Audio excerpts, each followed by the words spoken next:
എല്ലാ കൂട്ടുകാർക്കും നല്ലൊരു രാത്രി ആശംസിച്ചുകൊണ്ട് മാമ്പഴത്തിന്റെ പുതിയ വീഡിയോയിലേക്ക് സ്വാഗതം.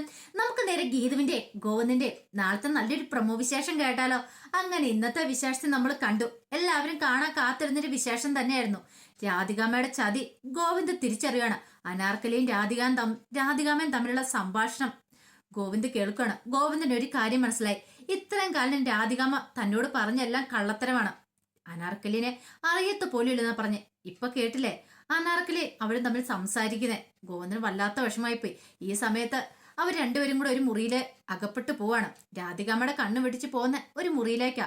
പക്ഷെ ഈ സമയം റിസപ്ഷനിലെ സ്റ്റാഫ് വന്ന മുറി അങ്ങോട്ട് പുറത്തേന്ന് പൂട്ടുക. എന്ത് ചെയ്യണം എന്നറിയത്തില്ലാതായിപ്പോ രണ്ടുപേർക്കും. പെട്ടെന്ന് ഗീതു പറഞ്ഞു, കണ്ണേട്ടാ നമ്മള് മിണ്ടലെന്ന് പറയാണ്.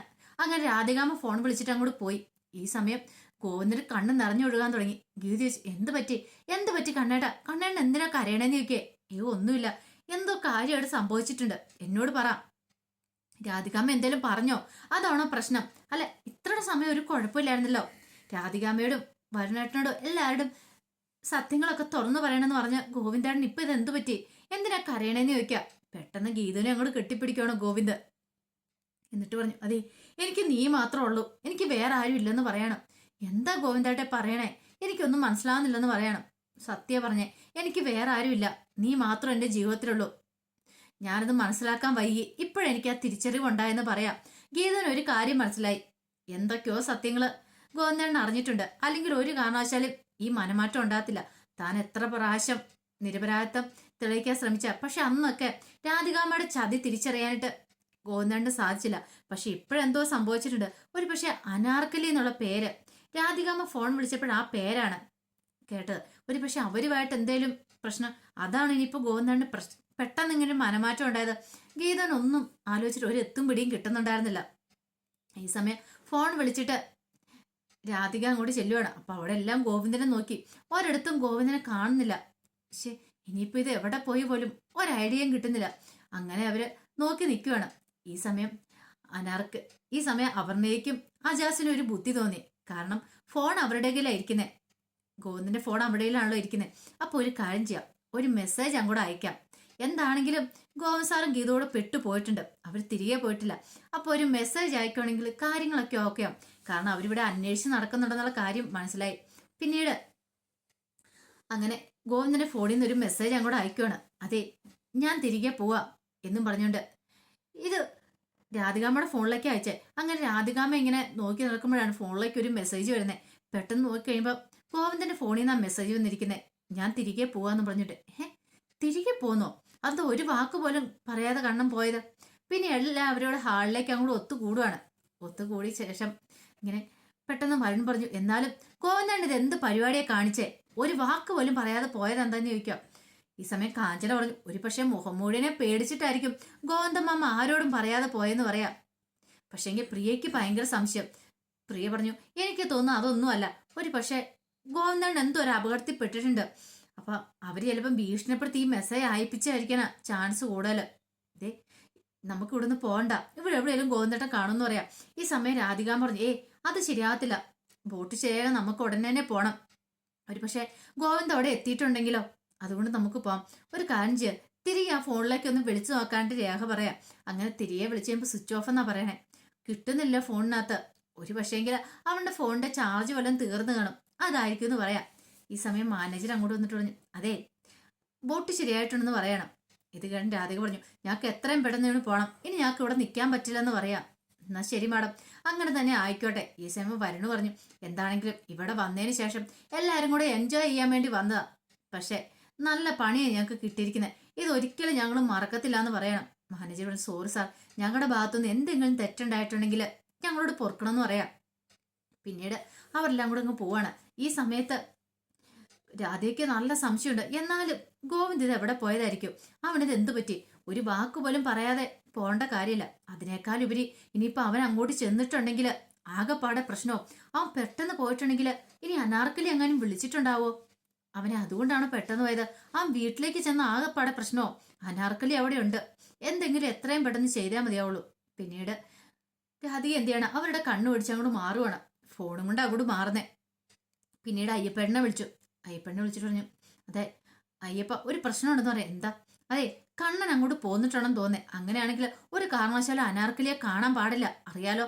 അതിനു മുമ്പ് എന്തെങ്കിലും എത്രയും പെട്ടെന്ന് ചെയ്യണമെന്ന് പറയാം. ഇത് കേട്ടോ അയ്യപ്പടൻ ചോദിച്ചു, ഇപ്പോഴത് എന്ത് ചെയ്യാനാ രാധികാമ്മ നിൽക്കുക? എന്ത് ചെയ്താലും കുഴപ്പമില്ല, ഒരു കാര്യം ചെയ്യാം, അനാർക്കലി അവിടുന്ന് എത്രയും പെട്ടെന്ന് മാറ്റിക്കോ. അത് മാത്രമല്ല, ഗോവിന്ദ് വന്ന് കണ്ട പ്രശ്നവും, ഞങ്ങളും കൂടെ അങ്ങോട്ട് വരാൻ പോവാം. അനാർക്കലി ആരും കാണില്ലെന്ന് പറയാണ്. ഇവിടെ ഞാനും നോക്കട്ടെ, പറഞ്ഞ അനുസരിക്കുമെന്ന് അറിയത്തില്ല. ഇത് കേട്ടും രാധ കൊണ്ടൊരു കാര്യം ചെയ്യാം, ഫോൺ അവളുടെയിലേക്ക് കൊടുക്കുക, ഞാൻ സംസാരിക്കാന്ന് പറയണം. അങ്ങനെ അയ്യപ്പേട്ടൻ കൂടി അനാർക്കലിയുടെ ഫോൺ കൊടുക്കുകയാണ്. അനാർക്കലി വിളിച്ചിട്ട്, അതെ ഇന്നൊരു ദിവസം നീ അവിടെ നിന്ന് മാറി നിൽക്കുക, നിനക്കുള്ള പണം ഞാൻ എങ്ങനെ നീ പറയുന്നിടത്ത് ഞാൻ എത്തിക്കാം. പക്ഷെ കാര്യമുണ്ട്, വെറുതെ എന്റെ ജീവിതത്തിൽ കയറി ഇടപെട്ട് എന്റെ ജീവിതം നശിപ്പിച്ച് കളയല്, നീ എങ്ങോട്ടേലും ഒന്ന് മാറാൻ പറയണം. ഇത് കേട്ട അനാർക്കലി പറഞ്ഞു, നിനക്ക് പേടിയുണ്ടല്ലേ, ഞാൻ ഗോവിന്ദനോട് സത്യങ്ങളൊക്കെ തുറന്നു പറയുന്നുള്ള പേടിയുണ്ടല്ലേ എന്ന് ചോദിക്കാം. അത് അനാർക്കലി, ഞാൻ പറഞ്ഞല്ലോ, എനിക്ക് ഇച്ചിരി കൂടി ഒരു സാവകാശം എന്താ, ഞാൻ അങ്ങോട്ടൊന്ന് എത്തിക്കോട്ടെ, ഇന്ന് രാത്രി തന്നെ ഞാൻ അവിടെ എത്തും, അതിനുശേഷം നമുക്ക് നേരിട്ട് കണ്ട് സംസാരിക്കാം, നീ എനിക്കൊരു അവസരം തരാൻ പറയണം. ശരി, ഇന്നത്തേക്ക് ഞാൻ മാറാം, പക്ഷെ മറ്റൊരു കാര്യമുണ്ട്, ഇനി നീ പണം തന്നില്ലെങ്കിൽ വീണ്ടും ഞാൻ ഇങ്ങോട്ട് തന്നെ വരുമെന്ന് പറയാണ്. ശരിയെന്ന് പറഞ്ഞിട്ട് രാധിക കോള് കട്ട് ചെയ്യുക. ഈ സമയം ഭയങ്കര സംശയമായി രഞ്ജുവിന്, എന്തായിരിക്കും പോലും ഈ അനാർക്കലി എന്ന് പറയുന്ന ഇവര്, കാരണം എന്തോ ഒരു കള്ളത്തനുണ്ട് രാധികാമ്മയായിട്ട്. പക്ഷേ എങ്കില് താനാണെങ്കിൽ ഗോവിന്ദനെ വിളിച്ചിട്ട് ഫോൺ എടുക്കുന്നില്ല, മാറി മാറി രണ്ടുപേരുടെ നമ്പറിലേക്ക് വിളിക്കുന്നുണ്ട്, ഗീതനും ഗോവിന്ദന്റെ. പക്ഷെ രണ്ടുപേരും കോൾ എടുക്കുന്നില്ല, അവർക്കിത് എന്ത് പറ്റി? ഗീതനെ വിളിച്ചിട്ട് കിട്ടുന്നില്ല, ഗീത ഇവിടെ ഉണ്ടെന്നല്ലേ പറഞ്ഞേ, അമ്മയുടെ അടുത്താന്നാ പറഞ്ഞത്, പക്ഷെ അവിടെയും വിളിച്ചിട്ട് കിട്ടുന്നില്ല, ഗോവിന്ദനെ വിളിച്ചിട്ട് കിട്ടുന്നില്ല, എന്താ കാര്യമെന്നൊന്നും രഞ്ജുവിനും അറിയത്തില്ല. അപ്പൊ അനാർക്കലിയെ കുറിച്ച് പറയാൻ വേണ്ടിയാ വിളിച്ചോണ്ടിരിക്കുന്നത്. കിട്ടാതെ വന്നപ്പോ രഞ്ജുവിനും ടെൻഷനായി. ഈ സമയം ധ്യാനം പറഞ്ഞു, ഒരു പക്ഷേങ്കില് ഗോവിന്ദനും തിരക്കിലായിരിക്കും, അതായിരിക്കും കോൾ എടുക്കാത്തെ. എന്നാ ഗീതു എങ്കിലും കോൾ എടുക്കണ്ടേ? ചിലപ്പോ ഗീതു അമ്മയുടെ അടുത്തല്ലേ, അപ്പം കുറെ തിരക്കുകളും കാര്യങ്ങളൊക്കെ കാണും, നീ ഒന്ന് സമാധാനപ്പെട്, ടെൻഷൻ അടിക്കാതിരിക്കാൻ പറയണം. ഈ സമയം ആകെപ്പാടെ ടെൻഷൻ അടിച്ചിരിക്കുക ഗോവിന്ദന്റെ ഇടയിൽ ചെന്ന് ഗീതു പറഞ്ഞു, അതെ എന്താണെങ്കിലും നമ്മൾ ഇതിനകത്ത് പെട്ടുപോയി, നമ്മുടെ ആദ്യരാത്രി മിക്കവാറും ഇന്ന് ഇങ്ങനെയായിരിക്കും എന്ന് പറയാ. ഇത് കേട്ടൊന്നും ഗോവിന്ദന്റെ മുഖമോട് മാറില്ല. എന്ത് പറ്റി ഗോവിന്ദേട്ടാ, എന്താ കാര്യം എന്താന്ന് ചോദിക്കേ? ഒന്നുമില്ല, എന്തോ കാര്യമായിട്ടുള്ള പ്രശ്നമുണ്ട്, അതാന്ന് പറയാണ്. ഇനിയിപ്പം പറഞ്ഞിട്ട് കാര്യമൊന്നുമില്ല, കൈ ഫോണില്ല, ആരെങ്കിലും വിളിച്ചു പറയാനിട്ട്. ഇനിയിപ്പം ഒരു പക്ഷേങ്കിൽ രാധികാമ്മ വരണമൊക്കെ ഇവിടുന്ന് പോയിട്ടുണ്ടാവും. അങ്ങനെയാണെങ്കിൽ നമ്മൾ പേടിക്കേണ്ട ആവശ്യമില്ല, നമുക്ക് നാളെ പോയാൽ പോരെ. ഇനിയിപ്പോ കഥ എന്താളും പുറത്തുനിന്ന് പൂട്ടിയിട്ടിരിക്കുക, പുറത്തേക്ക് നമുക്ക് ഇറങ്ങാനും പറ്റില്ല. ഫോൺ ഉണ്ടായിരുന്നെങ്കിൽ അപർണികയോടോ അജാസിനോടോ ആരുടെയും വിളിച്ച് പറയുകയെങ്കിലും ചെയ്യാമെന്ന് പറയണം. പെട്ടെന്ന് ഗീത പറഞ്ഞു, ദൈവമായിട്ട് ചിലപ്പോൾ നമുക്ക് കൊണ്ടെത്തുന്ന അവസരമായിരിക്കും എന്ന് പറയണം. പിന്നീട് അവരങ്ങനെ അവരുടെ ആദ്യരാത്രി അങ്ങോട്ട് ആഘോഷിക്കാൻ തുടങ്ങണം. എല്ലാവരും കാത്തിരുന്ന ഒരു നിമിഷമായിരുന്നു. കുറെ കാലമായി ഇന്ന് നാളെ എന്ന് പറഞ്ഞ് നിങ്ങളുടെ ആദ്യരാത്രി നീണ്ടു നീണ്ടു പോകുന്നേ. അങ്ങനെ അവർ രണ്ടുപേരും പരസ്പരം ഒന്നാകുകയാണ്. കാരണം രാധികാമ്മയായിട്ടൊരു ബെറ്റ് വെച്ചിട്ടുണ്ടായിരുന്നു ഗീതു, 2 ദിവസം. ആ 2 ദിവസത്തിനുള്ളിൽ എല്ലാം കൊണ്ടും പൂർണ്ണമായിട്ട് താന് ഗോവിന്ദന്റെ ഭാര്യയാവുന്നുള്ള. അങ്ങനെ അവരവരുടെ ആദ്യരാത്രി അങ്ങോട്ട് അടിച്ചു പൊളിക്കുകയാണ്.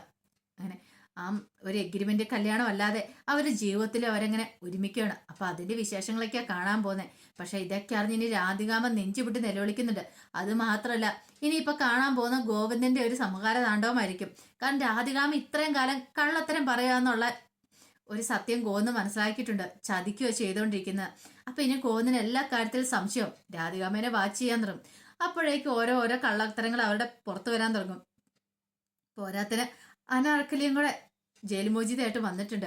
അപ്പൊ ഇനി നമ്മൾ കാണാൻ പോകുന്ന രാധികയ്ക്കായിട്ടുള്ള തിരിച്ചടികളായിരിക്കും. അപ്പൊ അതിന്റെ വിശേഷങ്ങൾക്കായി നമുക്ക് എല്ലാവർക്കും കാത്തിരിക്കാം കേട്ടോ. ആദ്യമായി കാണുന്നവരാണെങ്കിൽ ചാനൽ ഇഷ്ടപ്പെട്ട ഒന്ന് സബ്സ്ക്രൈബ് ചെയ്യാൻ മറക്കരുതേ. അതോടൊപ്പം തന്നെ കണ്ടുകൊണ്ടിരിക്കുന്ന എല്ലാവരുടെ സപ്പോർട്ടിലേക്കും തുടർന്നും പ്രതീക്ഷിച്ചുകൊണ്ട് എല്ലാവർക്കും ഒരിക്കൽ കൂടി നല്ലൊരു രാത്രി ആശംസിച്ചുകൊണ്ട് നിർത്തുന്നു. നന്ദി.